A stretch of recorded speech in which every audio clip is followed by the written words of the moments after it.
ጠቅላይ ሚኒስትሩ ቤተ መንግስት በ49 ቢሊዮን ብር እየገነቡ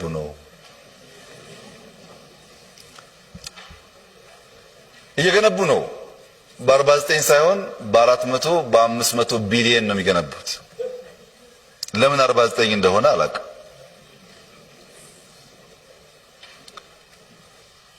ልንገነባ ያሰብነው የጫካ ሃውስ ይባላል። ልንገነባ ያሰብነው ለኢትዮጵያ ለአፍሪካ ኩራት የሚሆን ሳተላይት ሲቲ ነው። ልንገነባ ያሰብነው የኢትዮጵያን ቤት ነው። ነገር ግን ያ ፕሮጀክት ቢያንስ $2 ቢሊዮን እንዲያመጣና በአንድ ተኩሉ አካባቢውን ገንብተን ትርፍ ልናተርፍበት እንጂ ፓርላማ መተን እባካችሁን ቤተ መንግስት ምንገነባበት 49 ቢሊዮን ብር ስጡን ለማለት አይደለም። አልጠየቅናችሁም፣ አንጠይቃችሁ። የሚገነባው ሳተላይት ሲቲ ነው። የሚገነባው እጅግ ሞደርን የሆነ ነገር ነው። ታዩታላችሁ፣ ትኮሩበታላችሁ። ባትኮሩበትም ልጆቻችሁ ይኮሩበታል። አሁን ለምን ሽኩቻው መጣ 49 ከየት መጣ ስትሉ ጫካ ከፍ ያለ ቦታ ላይ ነው ያለው። እኛ ስር ኤምባሲዎች አሉ።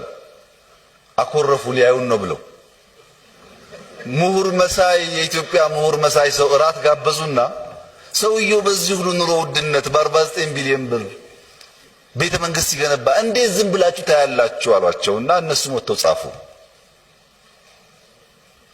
እዛ ስር ያሉ ኤምባሲዎች የማይታዩበትና ችግር የማይፈጠርበት መንገድ እንፈጥራለን። እራት የበሉ ምሁሮቻችን የጻፉትን ጋዜጣ እናነባለን። ጫካን ግን እንገነባለን። ጀምረን የተውነው የለም፣ ጀምረን የማንጨርሰው ነገርም አይኖር።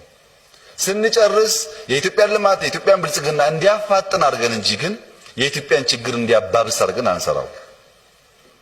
ቦታው ላይ የሚገኝ ሀብት ጫካን በመንገነባበት ሞዴል አዲስ አበባ 5-10 ቦታ ስራ ቢጀምር 1 ብር መንግስት አይለምንም።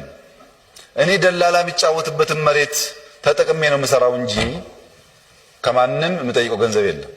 ስራው ሲያልቅ ግን የኢትዮጵያ ቤት እንጂ የመንግስት ቤት አይደለም። የኢትዮጵያን ቤት ነው የምንገነባው። ፓርላማው ከፈለገ ትንሽ ጊዜ ይስጥልና በአካል እናየዋለን። እዩትና ትመሰክራላችሁ።